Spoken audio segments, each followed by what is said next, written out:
السلام علیکم ورحمۃ اللہ وبرکاتہ۔ الحمد للہ رب العالمین والصلاة والسلام علی اشرف الانبیاء والمرسلین، اما بعد فاعوذ باللہ السمیع العلیم من الشیطان الرجیم، بسم اللہ الرحمن الرحیم۔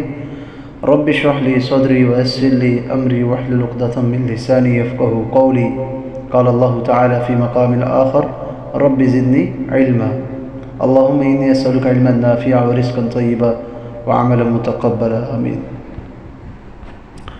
عزیز دوستو، ایک کتاب بلکہ ایک سے زائد کتابیں ایک بھائی جنہوں نے گزشتہ دنوں کمنٹ کیا تھا، وفاق المدارس العربیہ کے حوالے سے پوچھ رہے تھے، تو انہیں ہم نے اپنا نمبر دیا رابطہ کے لیے، اور انہوں نے رابطہ کیا اور وہ چاہ رہے تھے کہ یہ کتابیں جو ہے وہ ہم پڑھائیں تاکہ طلباء کے لیے جو ہے وہ آسانی ہو، وہ سمجھ سکے آسانی سے۔ جب طلباء کے لیے دوران تعلیم کچھ کتابیں مشکل ہو جائے تو وہ جو ہے تعلیم چھوڑ دیتے ہیں اور دیگر کاموں میں جو ہے وہ مصروف ہو جاتے ہیں، دنیاوی کاموں میں۔ تو طلباء کی آسانی کے لیے انہوں نے یہ گزارش کی تھی۔ میں انشاءاللہ آج ایک کتاب اس کا آغاز کر رہا ہوں۔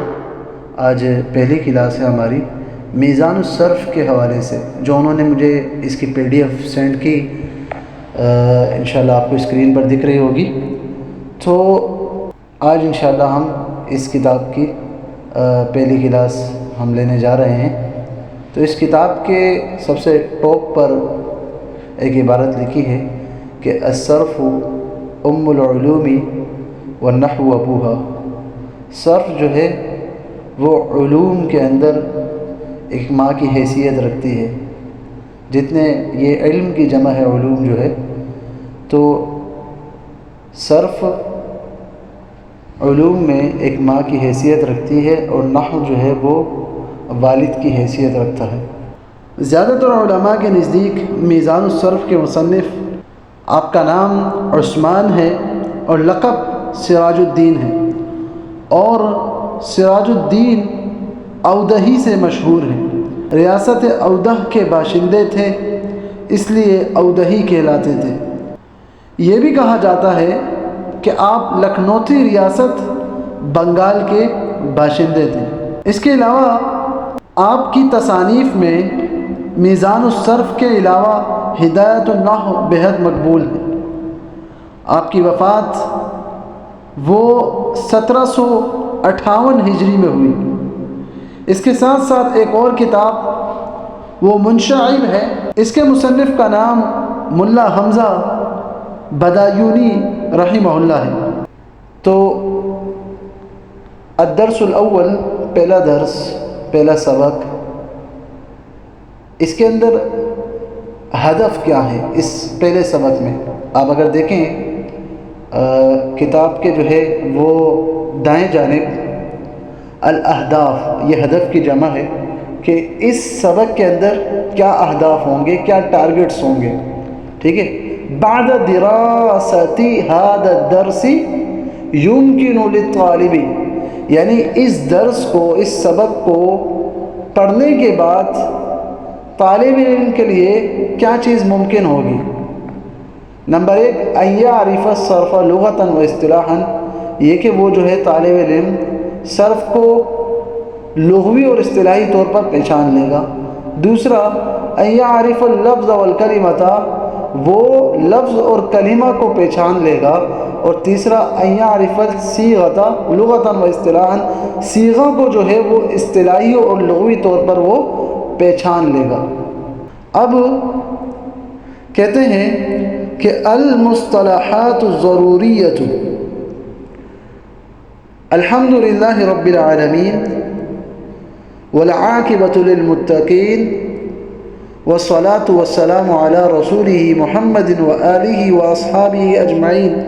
تمام تعریفات اللہ ہی کے لیے ہے جو کہ تمام جہانوں کا پالنے والا ہے اور متقین کے لیے بہترین انجام ہے، اور درود و سلام جو ہے اس کے رسول پر یعنی محمد صلی اللہ علیہ وسلم اور ان کی آل اور ان کے اصحاب پر اجمعین سب کے سب۔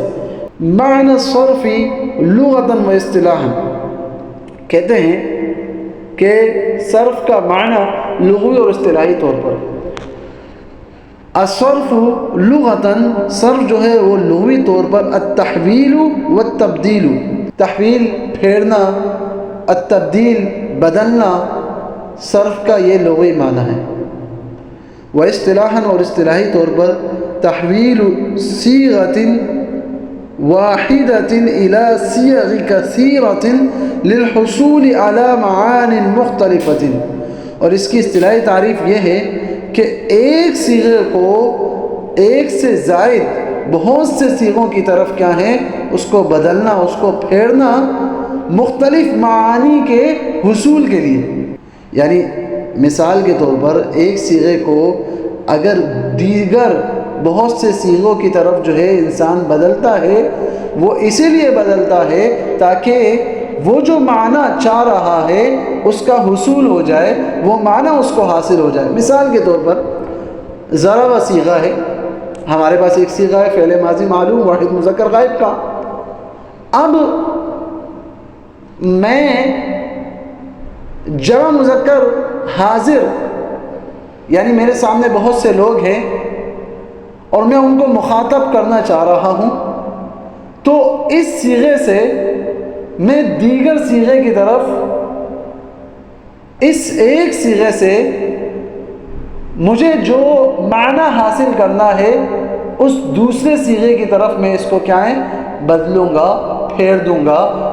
دوسرا کہتے ہیں معنی الکلمتی والصیغتی، کہ کلمہ اور صیغہ کا معنی کیا ہے۔ اعلم، جان لیجیے، اسعد اللہ تعالی فی الدارین، اللہ تعالیٰ دونوں جہانوں میں آپ کو شاد و باد رکھے، ان کل ما یتکلم بہ الانسان یسمى لفظا، کہتے ہیں ہر وہ جس سے انسان کیا ہے کلام کرتا ہے، یسمى لفظا، اس کو کیا کہتے ہیں لفظ کہتے ہیں، اس کو نام لفظ کا دیا جاتا ہے۔ نحو جیسے زید، بکر، ضرب، سمع، من، الی، یہ سارے کیا ہیں یہ لفظ ہیں۔ یعنی زید ایک لفظ ہے، بکر ایک لفظ ہے، ضرب یہ الگ سے ایک لفظ ہے، سمع یہ ایک لفظ ہے، من یہ لفظ ہے، الی یہ لفظ ہے۔ وَيُقَالُ لَهُ كَلِمَةٌ أَيْضًا، اور اسے کیا ہے کلمہ بھی کہا جاتا ہے۔ وَالْكَلِمَةُ، اور کلمہ، لفظ وُضِعَ لِمَعْنًى مُفْرَدٍ، کلمہ کی تعریف بیان کر رہے ہیں کہ ایسا لفظ جو مفرد معنی کے لیے وضع کیا گیا۔ نحو جیسے زید اکل فی، زید ایک کیا ہے کلمہ ہے، لفظ ہے، اکل یہ ایک لفظ ہے، ٹھیک ہے کلمہ ہے، فی یہ ایک کلمہ ہے، ٹھیک ہے جی۔ والصیغۃ لغۃ، اب صیغہ کا معنی بیان کر رہا ہے لغوی طور پر کہ بمعنی الشکل والہیئۃ، اس کا معنی شکل یا ہیئت کا ہے، ٹھیک ہے جی۔ اب اس کے بعد واصطلاحاً، اور اصطلاحی تعریف صیغہ کا، ہی الہیئۃ الحاصلۃ للکلمۃ بعد ترتیب معین للحروف والحرکات، کہ وہ خاص ساخت، وہ خاص اسٹرکچر جو حروف اور حرکات سے کیا ہے بنتی ہے۔ مثال کے طور پر نحو کہتے ہیں، نحو جیسے جلس، قعد، مشى، فإنها شکلت، تو کہتے ہیں کہ یہ جو ہے اس کو شکل دی گئی ہے، کس سے جلوس سے، قعود اور مشی سے۔ تو یہ پہلا صفحہ الدرس الاول کا آج ہم نے پڑھا، یہ مختصر سا جو ہے آج کا سبق تھا۔ ضرورت اس بات کی ہے کہ ہم یہ جو ضروری اصطلاحات ہیں، المصطلحات الضروریہ، یہ جو ضروری اصطلاحات ہیں ہم اسے یاد رکھیں، تاکہ آئندہ کے اسباق میں ہمیں آسانی ہو۔ اس صفحہ کے آخر میں انہوں نے کچھ جوابات جو ہے وہ مانگے ہیں، تو یہ کہ صرف کا لغوی اور اصطلاحی معنی کیا ہے، اس کا جواب سوالات آپ سن لیجئے کہ ما معنی صرف یاد ہونا چاہیے لغتاً و اصطلاحاً کر کے ہمیں کمنٹ میں اس کا معنی لغوی اور اصطلاحی طور پر ضرور اردو میں تحریر کیجیے گا، کمنٹ کیجیے گا ہمیں۔ اسی طرح یہ پوچھا کہ عرف اللفظ والکلمۃ، کہ بھائی تعریف بیان کیجئے لفظ اور کلمہ کا، اور اسی طرح ومثل لہما، اور ان دونوں کی کیا کریں، مثال بھی بیان کیجئے۔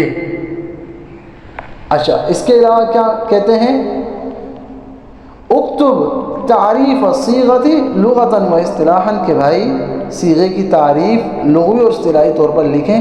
تو ان تینوں سوالوں کے جوابات آپ نیچے ہمیں کمنٹ میں اردو میں تحریر کر کے دیجیے گا، تاکہ ہم سمجھیں کہ آپ آج کا سبق ہمارا وہ آپ سمجھ گئے، اور لیکن آپ نے دیکھ کر نہیں، زبانی لکھنا ہے تاکہ آپ کو یاد ہو۔ بہت شکریہ۔ السلام علیکم ورحمۃ اللہ وبرکاتہ۔